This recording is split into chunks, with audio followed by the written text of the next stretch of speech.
জন্মকথা শুনিতে। Hello guys, welcome back to my channel the জিকো প্যালেটে। আমি জিনিয়া তোমাদের সকলকে স্বাগত জানাচ্ছি। আজকে হচ্ছে জন্মাষ্টমী, তো আজকে সকাল সকালই ব্লগটা স্টার্ট করেছি এবং একটু অন্যভাবে শুরু করেছি। যেমন করে আমি ব্লগটা স্টার্ট করি তার থেকে আজকে অন্যভাবে। তো আজকে যেহেতু জন্মাষ্টমী, তো আজকে যেহেতু সারাদিনই উপোস করব, তো সেই জন্য ভাবলাম একটু ধীরে সুস্থে কাজগুলো করি আর ব্লগটাও করি, কারণ অনেক দিন এভাবে ব্লগ করা হয়নি সত্যি বলতে। তো যাই হোক, প্রথমে আমি পুরো ঘরটাকে পরিষ্কার করে নিচ্ছি, কারণ বাসি কাজ হওয়ার আগে এই কাজগুলো ঘরটা পুরো পরিষ্কার করে নিলে ভালো হয়, আর কিছুই না। তো যাই হোক, প্রথমে ভালো করে সমস্তটা মোছামুছি কমপ্লিট করে পুরো চাদর টাদর সমস্ত কিছু চেঞ্জ করে নিচ্ছিলাম, আর এইভাবেই আজকে দিনটাকে স্টার্ট করেছি।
তো এদিকে আমি সমস্ত পরিষ্কার করছিলাম, আর আমার বরের সাথে একটু গল্প করছিলাম, কারণ ও ফোন দেখছিল অ্যাকচুয়ালি। তো রিলস দেখতে দেখতে কিছু একটা হাসির হয়েছিল, তো হাসাহাসি করছিলাম। তো ফাইনালি আমার পরিষ্কার হয়ে গেছে, আর যে থলিটা দেখতে পেলে অ্যান্ড সেটা আমাকে পরিষ্কার করতে হবে। যাই হোক, সমস্ত কাজ করে আমি চলে এসেছিলাম স্নান টান কমপ্লিট করে পুজো করতে, কারণ সকালবেলার পুজোটাও দেবো। আমার যদিও পুজো করার পর আমি সারাদিনই যেহেতু জন্মাষ্টমীর উপোস করে থাকি, বাট তাহলেও জন্মদিনের দিন গোপু সোনাকে আর কতই উপোস দিয়ে রাখবো, তাই চলে এসেছি সকাল সকাল স্নান করে। আমার উপোস, বাট বাড়িতে তো বাকিদের সমস্ত রান্নাও করতে হবে, তো তাই ভাবলাম তাড়াতাড়ি পুজোটা কমপ্লিট করে পরে দেন বাকি কাজগুলো করে নেবো।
গোপালকে পঞ্চামৃত দিয়ে স্নান করিয়ে আর গঙ্গা জল দিয়ে স্নান করিয়ে ভালো করে এই যে নতুন জামা ম্যাচিং করে পাগড়িও এনেছিলাম একটা, আর মালাটা যেটা পরেইছিলাম সেটাও ম্যাচিং করে এনেছিলাম। কাল আগের দিন আসলে আমরা দুজনে গিয়ে, আমরা হাজব্যান্ড ওয়াইফ দুজনে গিয়ে পরে বেশ পছন্দ করে করে কিনে এনেছিলাম। তো ম্যাচিং করে করে সমস্তটা করার চেষ্টা করেছি। তো যাই হোক, বাট দুঃখের কথা এটাই কি আমাদের গোপালটা এতটাই ছোট কি এত কিছু পরানোর পর আর তার মুখটা ভালো করে বোঝা যাচ্ছিল না, কিন্তু সাজাতে তো ডেফিনেটলি ইচ্ছে খুবই হয়। তো যাই হোক, সেটা নিয়েই একটু সবারই বলার ছিল। বাট সত্যি বলতে গোপালকে খুব সুন্দর লাগছিল, কিন্তু একটু মুখটা মানে কম দেখা যাচ্ছিল। তোমরা দেখতেই পাবে এরপরে আমি যখন ভিডিওগুলো শেয়ার করব, এবং সেটা নিয়ে আমরা সবাই মিলে ডিসকাসও করছিলাম। আমার শাশুড়ি মাও এসে একবার দেখে গেল, আমার বর এসেও একবার দেখে গেল যে গোপালকে কীরকম লাগছে। তো যাই হোক, সমস্ত কিছু করে নিয়ে অ্যারেঞ্জ করে এবার পুজোটা করে নেবো।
সকালবেলায় পুজো কমপ্লিট করার পর আর ব্লগ করিনি, তো সন্ধ্যাবেলায় চলে যাচ্ছি। এরপর ফাইনালি গোপালের ভালো করে পুজো দেবো। অ্যান্ড তার আগে গোপালের সকালের ড্রেসটা চেঞ্জ করে পরে, শুধু ড্রেস নয়, ড্রেস পাগড়ি যেগুলো এনেছিলাম সেগুলো সমস্ত কিছু চেঞ্জ করে পরে গোপালের পুজো দেবো আবার।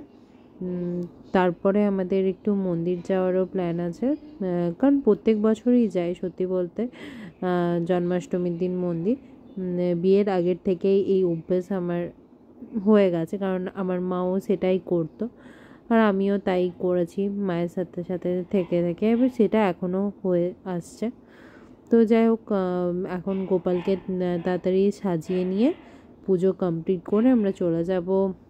এখানে একটা মন্দির আছে রাধাকৃষ্ণের, তো সেখানেই যাব।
অষ্টমী তিথিতে কিবা হেতু জনার্দন জন্মেন ধরাতে।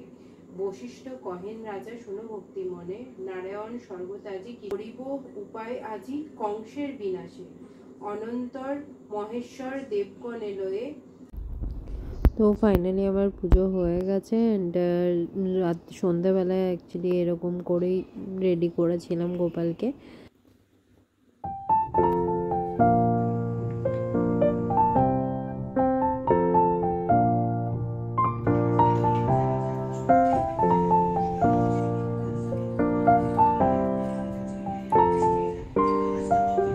পুজোর জোগাড় আমি করে নিয়েছি, এরপর মন্দিরে গিয়ে দেখা হচ্ছে।